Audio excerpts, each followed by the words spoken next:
In order to defeat Diego Brando and obtain the Saint's corpse before him, Gyro and Johnny pressed forward through the heavy rain. As they kept running, Gyro suddenly clutched his face and groaned. Johnny suggested stopping to rest for a moment. Advancing through a storm like this really was too much. But Gyro said this intense discomfort was not caused by the rain. His right eye had just seen something, and now he could no longer see it. Something was moving toward their direction. Could it be the Saint's corpse? At that moment, Diego Brando appeared in their field of view. Johnny asked Gyro whether he had made up his mind. Gyro replied, "I made up my mind a long time ago. In the last stage, you said I couldn't beat him. So what about now?" Johnny spoke frankly. "I think you really have grown stronger, but Diego has become even more hungry than before. I can feel it. He wants that corpse more than either of us. But no matter what, today we have to finish him once and for all." Suddenly, Diego stopped in place ahead of them. Johnny was startled. Why did he stop running? What is he planning? Gyro said, "There are no hot air balloons here and no steel ball run officials. There's nothing to worry about. No matter what he's planning, let's hit him first." The steel balls and the nails were fully prepared, waiting to enter firing range. Diego noticed the two behind him and transformed into a half-man, half-dinosaur form. Gyro and Johnny attacked together. Spinning nails and steel balls shot toward Diego. Just as they were about to hit, Diego flipped backward together with his horse. After dodging the attack, Diego said to the two, "I stopped because I wanted to tell you, this is the last time. I'll let you come within 2 meters of me. From here on, I'll use my horsemanship to show you what it means to be completely broken." After speaking, Diego leapt several meters forward and burst out at incredible speed. He had started sprinting at full power. Johnny shouted, "It looks like he wants to settle this here too." At this speed, the outcome will be decided within 2 kilometers. Johnny and Gyro urged their horses forward without hesitation. The three charged straight toward the hills ahead. Diego took the lead, kicking mud backward as he ran. Dirt and stones flew toward them. The two could only lower their heads and keep going. How will this showdown finally end? Gyro Zeppeli and Diego Brando, these two long-standing rivals, once again faced each other head-on. In their previous encounters, the two had each claimed victories. Now that they met again, Gyro had made up his mind to completely crush Diego on every level and make him accept defeat from the bottom of his heart. When racing through such untamed terrain, route selection was absolutely crucial. Although it looked like there were multiple paths forward, there was only one shortest and most optimal route. Diego's sharp senses and his half-human, half-dinosaur state allowed him to identify the optimal route immediately and firmly occupy it. Johnny told Gyro that the only way to surpass Diego was to wait for him to make a mistake. "A mistake? You really think this guy will make one?" Gyro replied. He spurred his horse forward and launched into a sprint. Just as he was about to overtake Diego, Diego suddenly made a sharp turn, once again widening the gap between them. As Gyro pushed himself harder and harder, Johnny tried to stop him. Going all out too early would drain his horse's stamina and cost him the real chance to win. After hearing this, Gyro instead pushed even harder. Putting aside whether Diego will make a mistake, even if he does, winning like that would be far too cheap. Today's battle must completely shatter Diego's spirit, make him think that he wouldn't dare challenge me, Gyro, again for the next 100 years. With those words, Gyro accelerated once more. The distance between the two was less than a single horse's length. When they reached a fork in the road, the two split apart, one to the left, one to the right. Gyro did not intend to run behind Diego. From here on, he would run at his own pace and carve out a route that belonged only to himself. His battle with Ringo Roadigan had taught Gyro one thing: an enemy must be defeated in a man's way. Only then could it be called true victory. If the route Diego chose truly was the best one, then letting him have it was fine. At that very moment, Diego, Johnny, and even the torrential rain pouring from the sky gradually faded away. Gyro had completely entered a state of self-forgetfulness. His mind had stepped into a realm that belonged only to him. The road ahead grew brighter and brighter. This was the radiant path that Ringo had spoken of. What the hell are they doing? Wait, this is wrong.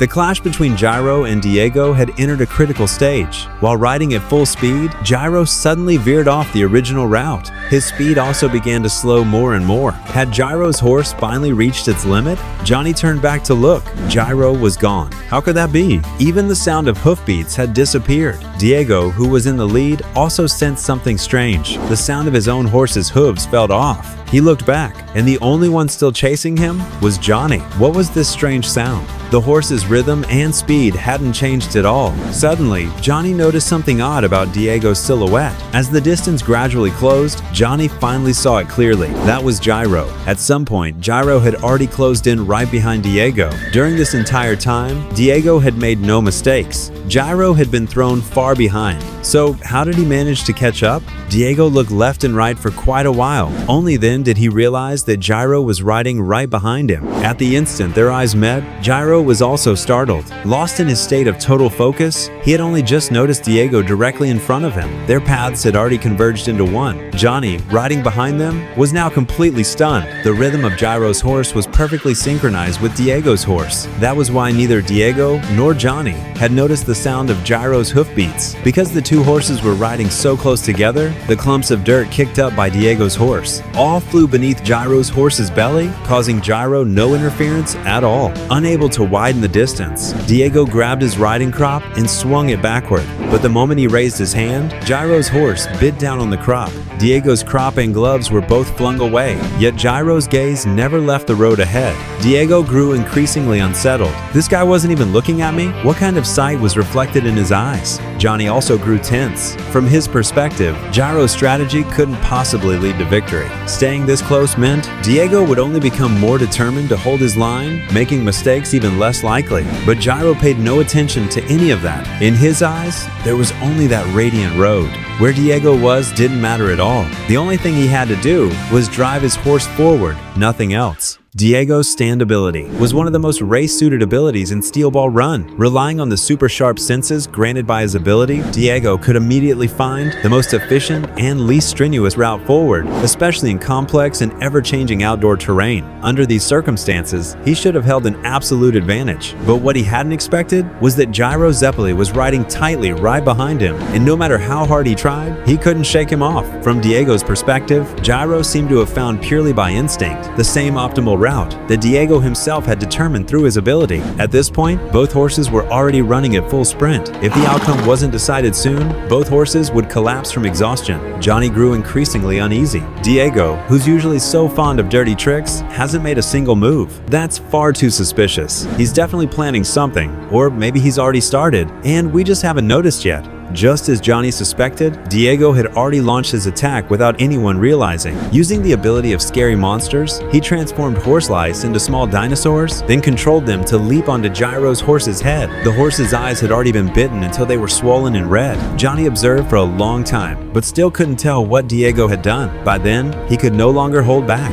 At a turn in the road, Johnny caught up and fired several nail shots in succession. With his astonishing dynamic vision, Diego easily dodged the attacks. At the same time, he swung his tail and struck Johnny's left arm, tearing the flesh apart and exposing even the saint's corpse. Then, he wrapped his tail around Johnny's neck, leaned in close, and mocked him. "I told you, if you come within 2 meters of me again, I'll bite you to death." After saying that, Diego turned his head and shouted at Gyro as well. "You really think that lousy steel ball of yours can hit me? Stop struggling for nothing." Even the faint sound of Gyro taking out his steel ball could not escape Diego's sharp hearing. Under the constant gnawing of the horse slice, Gyro's horse's eyes had begun to bleed. Under this painful and itchy torment, the horse kept shaking its head while running, and its speed began to drop. It seemed the outcome had already been decided. Diego shouted loudly, "Everything is under my control. The championship and the corpse will all belong to me." Dio, faced with such a desperate situation, how would Johnny and Gyro possibly break through? How strong is Dinosaur Transformed Diego exactly? He defeated Johnny using only a single move. Gyro attempted to throw a steel ball to attack, but before he could even throw it, Diego noticed him. Diego turned his head back and shouted angrily, "What use is that crappy steel ball of yours? Do you really think that thing can hit me?" Gyro replied without panic, "That's right. My second throw indeed wasn't very useful. But the first steel ball I threw just now, I personally think it was still somewhat useful." "The first one? When did you throw a steel ball?" Diego asked with a face full of confusion. Gyro then continued, "Take a careful look at my empty ball holster. I just threw a steel ball at a speed identical to a galloping horse. That ball's relative speed to you was 0. It's normal that you couldn't see it." After the previous battle, Gyro had already completely figured out Diego's weakness of extremely poor static vision. The first steel ball he mentioned was now right at hand, yet Diego still could not see it at all. Diego directly concluded that Gyro was messing with him. He swung his claws toward Johnny once again, But before he could make his move, the spinning steel ball had already struck his face. Under the enormous rotational force, Diego was knocked straight off his horse. Those horse lice that had launched the attack also returned to their original state and stopped moving. Diego's horse had also already exhausted its stamina. It knelt down on the ground and refused to run anymore. No matter how Diego pulled on the reins, that horse was unable to stand up again. 無駄だぞ無駄勝利者はこのディオだ OK Johnny raised his arms and shouted loudly, "Dio's done for. We won." Unexpectedly, Gyro swung his hand and threw a punch, beating Johnny until blood flowed from his mouth. Johnny was completely stunned. お前何やってるんだジャイロテペリ Gyro instead roared, "Who told you to fire your nail bullets? Why are you sticking your nose into this?" Johnny felt somewhat speechless. "I don't intend to argue, but at that time your horse did indeed show abnormalities. Dio definitely tampered with it. I couldn't just stand by and do nothing. And Gyro, haven't you already won? Your horsemanship has completely surpassed his. His horse has already collapsed." Gyro said, "I'm not as optimistic as you. Although this guy is behind at this point, later on he will definitely make a comeback. He will become even harder to deal with because of the anger of revenge. When I say defeating him, I mean taking away his will to fight, not this kind of victory." After saying this, Gyro calmed down a little. After apologizing to Johnny, the two suddenly saw someone riding toward them from afar, and it was a woman. A woman? Gyro looked displeased. Women only bring calamity. Hearing this, Johnny couldn't help thinking of Hot Pants from earlier, but he didn't say anything. As that person gradually approached, Johnny and Gyro finally saw her appearance clearly. The one who came was Lucy Steele, who was carrying the saint's corpse. In the middle of the night, a girl shows up on horseback in a rainstorm. It's sketchy as hell.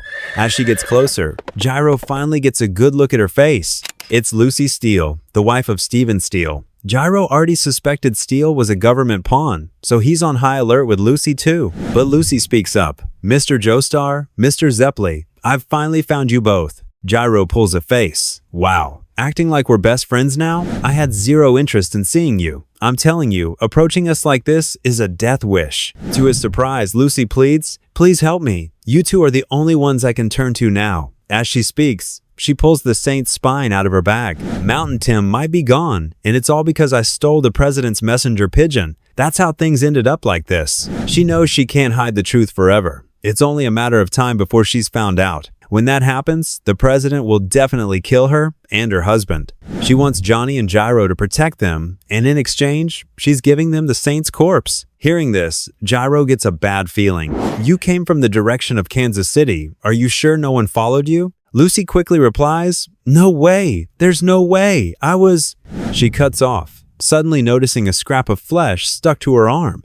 "Impossible. I know I killed that guy." Johnny and Gyro are battle-hardened veterans. The rain above them suddenly thins out. They don't even need to look to know the enemy is right there. Before the enemy can move, they launch their attack together. But right at the moment of impact, the nails and steel balls are deflected. This guy is using a stand ability to fix the raindrops in the air around him. Not only that, but as they swung their arms to attack, the frozen raindrops pierce right through them. In an instant, their arms are riddled with holes. Johnny scrambles back but feels a sharp sting on the back of his neck. Blades of water have already been set behind him. It's the exact same move Blackmore used to take down Mountain Tim. Lucy sprints with the saint's spine and finally runs into Johnny and Gyro. But before she can hand it over, Blackmore comes out of nowhere. Johnny and Gyro's first strike fails, and they get absolutely wrecked instead. Sharp-eyed Johnny quickly figures out the ability. These raindrops are fixed in place, completely immovable. The slightest movement, and they'll be sliced to ribbons by the water, dying on the spot. Meanwhile, Blackmore seems to be immune to this damage. Even if the fixed raindrops pierce his body, he can reform himself instantly. In the blink of an eye, he's right in front of Lucy. He tells her she's as foolish as Eve being tempted by the serpent. "Give it back," he says, "and atone for what you've done." Blackmore steps on Lucy's chest and shoves her toward the water blades behind her. No matter how thick the rain is, there are always gaps. Johnny starts charging his nail bullets, trying to find a path through the fixed droplets. bullets. But before he can fire, using his ability, Blackmore separates his arm and chokes him. The water blades behind Johnny start sinking into his neck. Gyro screams at Johnny to stop worrying and just fire. If the raindrops are truly frozen in place, their positions won't change. Since the previous attack already left holes in their arms, if they move along the exact same path, the rain will just pass through those wounds without causing new damage. The steel ball starts spinning at insane speeds. "Listen up! I'm attacking now!" Gyro roars. The only thing you can do is get ready for a beating. He hurls the ball with everything he's got. After several ricochets, the ball is blocked again by the raindrops and stops right in front of Blackmore. Blackmore just scoffs to him. Repeating the same move only leads to the same result. He turns back to finish off Lucy, the woman who dared defy the president. But suddenly, Lucy stops crying. "Look behind you," she tells him. "It's already evaporating." Turns out, the ball's movement stopped, but the spin never did. High-speed friction generates heat, and those immovable raindrops are turning into steam.